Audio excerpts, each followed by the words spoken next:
Hello, welcome to this O&DR Modurol video. This is video MT05 in our series of XK8 videos detailing how we converted our automatic car to manual transmission.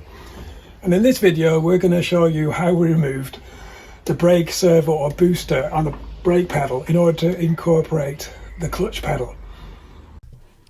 We've broken this video down into different sections or chapters. First of all, we'll summarise the location points and the things you need to remove on your brake servo or booster, and then we'll go through them one by one. First of all is the electrical plugs, then it's the vacuum pipe, the brake pipes, and then finally the pedal box bolts and its removal. The tools we used to remove it and protect it once we got it out were a pair of pliers, some masking tape, 13 and 11mm spanner, a trim tool, a ratchet and an extension, possibly with a swivel joint, and a 10mm and a 13mm socket. If you're doing this, you need to remove the scuttle first. We've covered that in a separate video, MT04, should be a link in the top right hand corner. Okay, the locations, a little bit of a quick run through how it's connected to the car. There are two electrical connections, one for the brake switch and one for the brake fluid level sensor on the reservoir there. There's a connection, a vacuum connection that plugs into the back of the booster. You can see here, single pipe. There are two brake pipe connections on the master cylinder below the brake fluid reservoir. They're actually covered in tape to avoid foreign debris getting inside, but there are two pipe connectors underneath there. There are 4 holes for bolting the pedal box or the booster assembly to the car. You can see here. On the car there are actually 2 nuts closest to the bulkhead and 2 nuts towards the front of the car which have actually studs in, and those are the 4 fixing points. Okay then, electrical plugs. The first one, you need to go in the footwell to locate the brake pedal switch connector. It's up there. If you follow the brake pedal lever, you'll see it goes in through some trim and you should be able to see a white connector there. That's what you're looking for. You need to depress the tab and pull it apart to disconnect. It should look something like this. Then you can go around, open the bonnet up or the hood. You'll see some covers at the bulkhead. You need to put your finger in the hole, lift the panel up and then slide it inwards towards the engine, and those covers come off easily. Once that bulkhead cover has been removed, you should be able to see the brake booster and the brake fluid reservoir. Obviously I'm showing a right-hand drive car. If you've got a left-hand drive car, this is all on the other side. Just as a reference, there are 2 types of brake booster used on the X100. Early cars had the 3-hole fixing version, and later cars, I think it's post-model year 2000, had a 4-hole fixing brake booster with a slightly different action, which we'll go into more detail on another video. Looking at the side of the reservoir for the brake fluid, you'll see a little connector there for the fluid level sensor. I use pliers to just lift that metal retaining clip upwards and pulled the sensor off just to release it from the reservoir. You don't have to use pliers, you may get away with a little screwdriver or a firm grip. Vacuum pipe then. Now the brake vacuum pipe is located on the right hand side of the brake booster there. Now in order to remove it, in theory you just pull it out, but getting a grip whilst the fluid reservoir is there is quite difficult.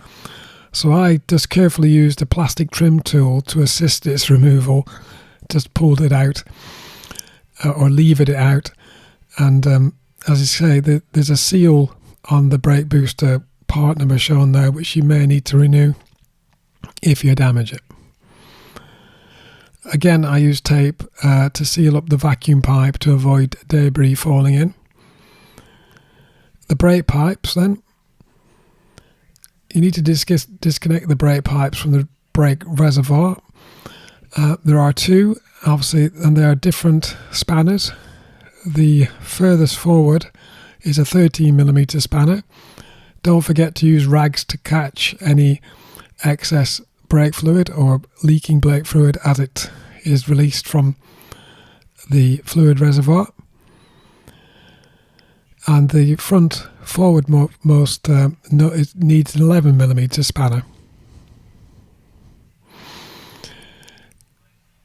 You can then try and move them out of the way. This is the brake pipe connections to avoid any damage when you're trying to remove the booster. Once the assembly is actually removed, I actually bagged the ends again to protect any debris going into the brake fluid system. Pedal box bolts. Now the two close to the firewall, they have M8 flange screws in. Those are M8 by 30mm long, and the furthest forward actually have nuts on the studs, again M8. There's the same fixings on both sides of the pedal box. So using a ratchet, an extension and a swivel, you can remove the nuts. It's a 10mm socket. As I say, the stud protrudes out there, you can see that. No need to remove those. You need to do the same the other side. A bit of a tip, be careful to catch the nuts or to retain them as you release them, because they can have a tendency to fall down that bulkhead panel and down into the trim. It's difficult to get them out. You can also remove the two further forward bolts using a 13mm socket. It's underneath the windscreen scuttle in this case. Access under that windscreen wiper mounting is limited, but you can get just about get the bolt out. I tried to remove the assembly without removing the scuttle panel or the plenum cover, but it was impossible. So you need to remove the scuttle. Finally, the removal. So in theory, access is much improved, and actually it's made possible with the removal of the windscreen scuttle. And you can see now it's really clear. You can just pull it straight out. There's a bit of a pipe in the way. You can push that out the way to remove the whole unit. The only thing that actually stops you is as you partially lift it out, the pedal, the brake pedal end fouls in the trim. You can see down the front of the pedal box, you'll see something like this, and I've drawn the pedal end in red. You can't actually see it through the trim.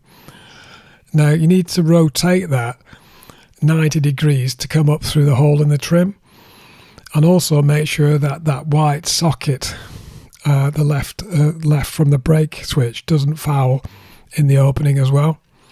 Once you've done that, the whole assembly is free to be lifted out.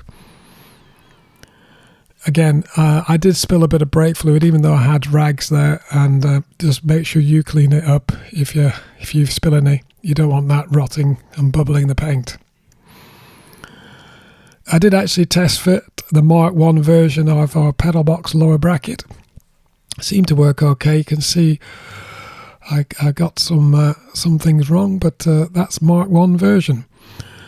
We also test fitted the Mark 1 version of the master cylinder bracket. That seemed promising, but needs a bit more refinement. But anyway, we'll cover that in more detail in the next couple of videos. Okay, there you go. That's how to remove your brake booster or servo on your XK8. Hopefully find it interesting. Please like, comment, share and subscribe for more XK8 videos. Bye-bye.